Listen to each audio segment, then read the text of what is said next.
ಆದಿಚುಂಚನಗಿರಿಯಲ್ಲಿ ಒಂದು ಸಭೆ ಆಯಿತು. ಅವರು ನನಗೆ ಚುಂಚಶ್ರೀ ಅಂತ ಒಂದು ಪ್ರಶಸ್ತಿ ಕೊಟ್ಟರು. ಆಗ ನಾನಲ್ಲಿಗೆ ಹೋಗಿದ್ದೆ.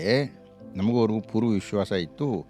ಹೋಗ್ತಾ ಇದ್ದೆ, ಒಂದು ದೊಡ್ಡ ಕಟ್ಟಡ ಕಾಣಿಸ್ತು. ಇದೇನು ಗೊತ್ತಾ ರಾಯರೇ ಎಂದು ತೋರಿಸಿರ್ತಾನೆ ಗೊತ್ತಾಗೋದು ಒಂದೇ. ಒಳಕ್ಕೆ ಹೋದ್ವಿ. ರಾಯರು ಬಂದಿದ್ದಾರೆ ನೋಡಿ, ಅವ್ರನ್ನೆಲ್ಲ ಕರ್ಕೊಂಡು ಬಾ ಅಂದರು. ಅವರು ಒಬ್ಬ ಹುಡುಗಿಯನ್ನು ಕರ್ಕೊಂಡು ಬಂದರು. ರಾಯರೇ ನೋಡಿ, ಅವಳು ಭರತನಾಟ್ಯ ಮಾಡ್ತಾಳೆ. ಏನು ವಿಶೇಷ, ಭರತನಾಟ್ಯ ನಾನು 100 ನೋಡಿದ್ದೀನಿ ಅಂತ ಅಂದ್ಕೊಳ್ತಿದ್ದೆ ಮನಸ್ಸಿನಲ್ಲಿ. ಅವಳು ಭರತನಾಟ್ಯ ಮಾಡಿದ್ಲು. ಸ್ವಲ್ಪ ಹೊತ್ತಾಯಿತು.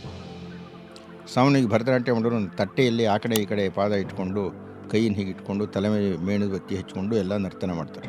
ಸುಲಭ ಅಲ್ಲವೆಲ್ಲನೂ. ಅದನ್ನು ಆ ಹುಡುಗಿ ಮಾಡಿದ್ಲು. ಏನಂತೀರಿ? ಎಲ್ಲ ಚೆನ್ನಾಗಿ ಮಾಡಿದ್ದಾಳೆ, ಭಾಳ ಅಭ್ಯಾಸ ಆಗಿದೆ ಅಂತ ಹೇಳಿದೆ ನಾನು. ರಾಯರ ಹತ್ರ ನಮಸ್ಕಾರ ಮಾಡಿಸಿ ಆಶೀರ್ವಾದ ತಗೋ ಅಂತ ಹೇಳಿದರು.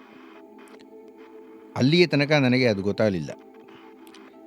ಆಗ ಆ ಹುಡುಗಿಯನ್ನು ಹಿಡ್ಕೊಂಡು ಬಂದರು. ಅವಳು 2 ಕಣ್ಣು ಇಲ್ಲ. 5 ವರ್ಷದ ಮಗು.